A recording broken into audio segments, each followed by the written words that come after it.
যে জাতি নিজের হাতে কিছু বানাতে পারে না, সে জাতি সবসময় অন্যের দাস হয়। 2026 সালের 2 এপ্রিল বুরকিনা ফাসোর রাষ্ট্রপতি ইব্রাহিম ট্রাওরে একটি সাক্ষাৎকারে বসেছেন।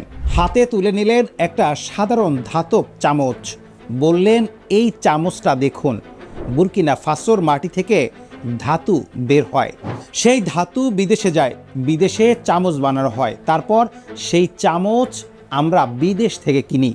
আমাদের কাঁচামাল দিয়েই তৈরি জিনিস আমরা চড়া দামে কিনি। এটাকে উন্নয়ন বলে না, এটাকে বলে নির্ভরতা, এটাকে বলে উপনিবেশের নতুন রূপ। তারপর তিনি বললেন, এই ব্যবস্থাটা বদলাতে হবে এখনই, আর সেই বদলানোর প্রক্রিয়া ইতিমধ্যে শুরু হয়ে গেছে। আজ আমরা দেখব সেই শিল্প বিপ্লবের গল্প, যেখানে একটা গরিব দেশ সিদ্ধান্ত নিয়েছে এখন থেকে নিজেদের জিনিস নিজেরাই বানাবে। এই বিপ্লব বুঝতে হলে আগে বুঝতে হবে বুরকিনা ফাসো কোন সমস্যায় আটকে ছিল। বুরকিনা ফাসোর 80% মানুষ কৃষি কাজ করেন। দেশে তুলা হয় প্রচুর, টমেটো হয়, শস্য হয়, সোনার মতো খনিজ সম্পদ আছে, কিন্তু এই সম্পদগুলো কাঁচা অবস্থায় বিদেশে চলে যায়। বিদেশে সেগুলো প্রক্রিয়াজাত হয়, পণ্য বানানো হয়, তারপর সেই পণ্য উচ্চ দামে বুরকিনা ফাসোতে আবার ফিরে আসে এবং বুরকিনা ফাসোর মানুষ সেটা আবার উচ্চ দামে কেনে। দেশটি প্রতি বছর 2 লক্ষ টনেরও বেশি চাল আমদানি করতে বাধ্য হয়, অথচ দেশে চাষাবাদ হচ্ছে। ট্রাওরে এই ব্যবস্থাকে বললেন ঔপনিবেশিক অর্থনীতির উপর নতুন রূপ। তার ভাষায়, আমরা বিদেশে যা উৎপাদন করে তার দাস হয়ে থাকতে পারি না। আফ্রিকাকে নিজের সম্পদের নিজেই মূল্য যোগ করতে হবে, বিদেশি শিল্পকে সমৃদ্ধ না করে। সমস্যাটা পরিষ্কার বোঝার জন্য তুলার উদাহরণ দেখুন। বুরকিনা ফাসোতে তুলা উৎপাদন হয় প্রচুর, সেই কাঁচা তুলা বিদেশে যায়, সুতো হয়, কাপড় হয়, পোশাক তৈরি হয়, তারপর সেই পোশাক বুরকিনা ফাসোর বাজারে আসে। কাঁচা তুলার দাম যেখানে কিছুই না, সেখানে পোশাকের দাম অনেক বেশি। এই ফারাকটাই বিদেশির শিল্পের মুনাফা, আর এই মুনাফাটাই বুরকিনা ফাসোর দারিদ্র। তাই পরিবর্তন এখন অনিবার্য। তারপরে 2023 সালে একটা বড় উদ্যোগ শুরু করলেন, নাম দিলেন এগ্রিকালচারাল অফেন্সিভ, যা কৃষি আক্রমণ অভিযান। কিন্তু শুধু কৃষির গল্প নয়, এটা আসলে ছিল শিল্পায়নের প্রথম ধাপ। কৃষকদের মধ্যে 400টি ট্রাক্টর বিতরণ করা হলো, উন্নত বীজ দেওয়া হলো, সার ভর্তুকিতে দেওয়া হলো, কিন্তু শুধু উৎপাদন বাড়িয়েই থামলেন না। ট্রাওরে বললেন, ফসল উৎপাদন হলেই হবে না, সেটা দেশেই প্রক্রিয়াজাত করতে হবে। 2024 সালে বোবো দিউলোসোতে বুরকিনা ফাসোর প্রথম টমেটো প্রক্রিয়াকরণ কারখানা উদ্বোধন হলো। এই কারখানাটা একটু ভিন্ন ধরনের, বিশেষ। এটার 20% মালিকানা রাষ্ট্রের, 80% মালিকানা স্থানীয় কমিউনিটির। মানে কারখানার মুনাফা সরাসরি গ্রামের মানুষের কাছে যাচ্ছে। কৃষকরা শুধু উৎপাদক নন, তারা এখন শেয়ার হোল্ডারও। বুরকিনা ফাসোর জৈব কৃষি পরিষদের পরিচালক সুলেইমান ইউগার বলেন, আমাদের কাছে যদি 100% বুরকিনাবে টমেটো পিওর থাকে, তাহলে এটা আমাদের বাজার রক্ষা করে আমদানি নির্ভরতা কমায়। এটা একটা বিপ্লব, ছোট্ট একটা টমেটোর কারখানা দিয়ে শুরু হওয়া একটা বিপ্লব। এরপর এলো বস্ত্র শিল্পের গল্প, যেটা ট্রাওরের কাছে ছিল সবচেয়ে প্রতিক্রিয়া। বুরকিনা ফাসোতে তুলা উৎপাদন হলো প্রচুর, কিন্তু সেই তুলা সুতোয় পরিণত হতো বিদেশে। ট্রাওরের সরকার টেক্সটাইল কারখানা স্থাপনের উদ্যোগ নিল, যা হাজার হাজার কর্মসংস্থান তৈরি করলো এবং স্থানীয় উৎপাদন ক্ষমতা বাড়ালো। ট্রাওরে বললেন, প্রতিটি গ্রামে মহিলারা তুলা কাটতে জানেন, পুরুষরা সেই সুতা দিয়ে কাপড় বুনতে জানেন, আর অন্যরা সেই কাপড় দিয়ে পোশাক বানাতে জানেন। তার প্রশ্ন হলো একটাই, তাহলে কেন আমরা এই পুরো প্রক্রিয়াটা বিদেশে করাচ্ছি, কেন দেশে নয়? 2024 সালে একটি বড় বস্ত্র কারখানা বন্ধ হয়ে গিয়েছিল বিদেশি অংশীদাররা চলে যাওয়ার পর, কিন্তু সরকার সেটাকে বন্ধ হতে দিল না। দেশীয় স্টেক হোল্ডাররা এগিয়ে এলেন, ম্যানেজমেন্ট বদলানো হলো, কারখানা আবার চালু হলো। আজ সেই কারখানায় কাজ করছেন প্রায় 2000 শ্রমিক, যাদের বেশিরভাগই নারী। এই শ্রমিকদের মধ্যে আছেন যুদ্ধে নিহত সৈনিকদের বিধবা স্ত্রী এবং জিহাদি হামলায় বাস্তুচ্যুত মানুষরা। একটা কারখানা শুধু পণ্য বানাচ্ছে না, সে মানুষের মর্যাদা ফিরিয়ে দিচ্ছে। এবার দেখুন কাগজের পরিকল্পনা কতটা বাস্তবে রূপ নিয়েছে। 2025 সালে মাত্র এক বছরেই বুরকিনা ফাসোতে 17টি নতুন শিল্প ইউনিট চালু হয়েছে।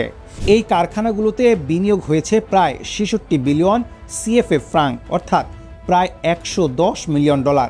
এগুলো থেকে সরাসরি স্থায়ী কর্মসংস্থান হয়েছে 600-রও বেশি। শুনতে কম মনে হচ্ছে, তাহলে প্রেক্ষাপটটা মাথায় রাখুন। এই সেই দেশ যেখানে মাত্র 3 বছর আগে 40% ভূমি জিহাদিদের দখলে ছিল, লক্ষ লক্ষ মানুষ বাস্তুচ্যুত ছিলেন, আর সরকারের কোষাগার ছিল একদম শূন্য। সেই পরিস্থিতিতে এক বছরে 17টি কারখানা, এটা কোনো ছোট্ট ঘটনা নয়। এর পাশাপাশি 2025 সালের জুন মাসে ট্রাওরে ঘোষণা দিলেন, নতুন শিল্প খাতের চাহিদা মেটাতে প্রকৌশলীদের বড় আকারে প্রশিক্ষণ দিতে হবে। দেশের শিক্ষা ব্যবস্থাকে শিল্পের চাহিদার সাথে মেলানোর উদ্যোগ নেওয়া হয়েছে। মানে শুধু কারখানা বানালেই হবে না, সেই কারখানা চালানোর লোকও দেশেই তৈরি করতে হবে। এই ছোট ছোট পদক্ষেপগুলো মিলিয়ে ট্রাওরে এখন একটা বিশাল লক্ষ্যের দিকে হাঁটছেন।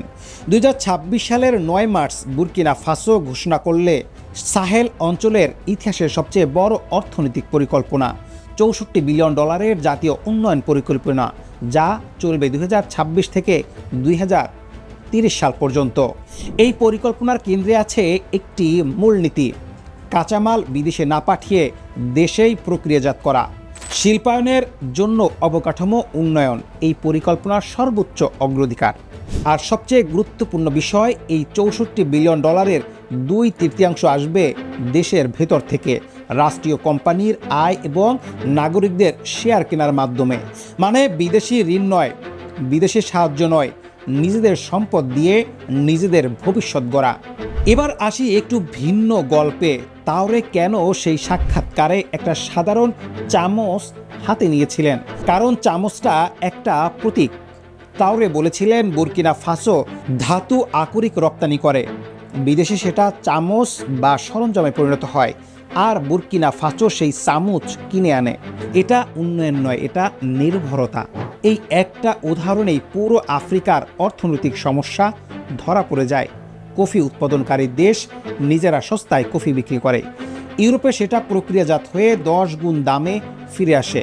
তুলা উৎপাদনকারী দেশ কাঁচা তুলা দেয়, পোশাক কিনে নেয়। কোকো উৎপাদনকারী দেশ কোকো রপ্তানি করে, চকলেট কিনে আনে। ট্রাওরে বলেন, এই উন্নয়ন অবশ্যই বুরকিনাবে এবং আফ্রিকানদের নিজেদের নেতৃত্বে হতে হবে। বিদেশি কোম্পানিকে ডেকে এনে কারখানা বানালে মুনাফা আবার বিদেশেই চলে যাবে। কিন্তু এই গল্পের সৎ বিশ্লেষণ করতে হলে চ্যালেঞ্জগুলো বলতে হবে। বুরকিনা ফাসো 2024 সালের টেকসই উন্নয়ন লক্ষ্যমাত্রা সূচকে 167 দেশের মধ্যে 149তম স্থানে আছে। বহুমাত্রিক দারিদ্র্য সূচকে 64% মানুষ এখনও বহুমাত্রিক দারিদ্র্যের মধ্যে বাস করছে। কারখানা বানানো সহজ, কিন্তু দক্ষ শ্রমিক তৈরি করা, সরবরাহ শৃঙ্খল গড়া, বিদ্যুৎ অবকাঠামো নিশ্চিত করা, এগুলো অনেক সময় বিনিয়োগের কাজ। দেশে এখনও লক্ষ লক্ষ বাস্তুচ্যুত মানুষ আছেন, সন্ত্রাসী হামলা চলছে। এই পরিস্থিতিতে শিল্পায়নের গতি বজায় রাখা কঠিন। তবে ইনস্টিটিউট ফর সিকিউরিটি স্টাডিজের গবেষণায় দেখাচ্ছে, যদি সুশাসন নিশ্চিত করা যায়, তাহলে 2025 থেকে 40 সালের মধ্যে বুরকিনা ফাসোর অর্থনীতি গড়ে 8% হারে বাড়তে পারে এবং আরও 24 লক্ষ মানুষ দারিদ্র্য থেকে বের হতে পারেন। সম্ভাবনা আছে, কিন্তু সেই সম্ভাবনা পূরণ হওয়া নির্ভর করছে স্থিতিশীলতার উপর। এই গল্পটা কিন্তু শুধু বুরকিনা ফাসোর নয়, বাংলাদেশের কথা ভাবুন।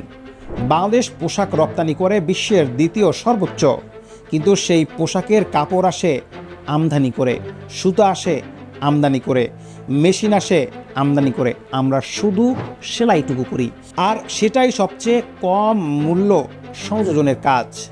পুরো মুনাফার বড় অংশ যায় কাপড় সরবরাহকারী দেশে, মেশিন তৈরির দেশে, ব্র্যান্ডের দেশে।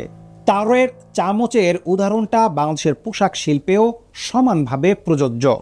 এখন আপনার কাছে দুটো প্রশ্ন রেখে যেতে চাই। প্রথমত, একটা দেশ কি সত্যি শুধু নিজের সম্পদ দিয়ে শিল্পায়ন করতে পারে, নাকি বিশ্বায়নের এই যুগে বিদেশি বিনিয়োগ ছাড়া শিল্প বিকাশ আসলে সম্ভব নয়? দ্বিতীয়ত, বাংলাদেশ যদি পোশাক শিল্পে কাপড় তৈরি থেকে শুরু করে পোশাক বিক্রি পর্যন্ত পুরো শৃঙ্খল নিজের হাতে নিতে পারত, তাহলে আমাদের অর্থনীতি কেমন হতে বলে মনে করেন? মন্তব্যে আপনার মতামত জানান। আমরা পড়ি, আমরা উত্তর দেই। আমরা আপনার মন্তব্যের অপেক্ষায় থাকি। দেখা হবে পরবর্তী ভিডিওতে। ধন্যবাদ সবাইকে।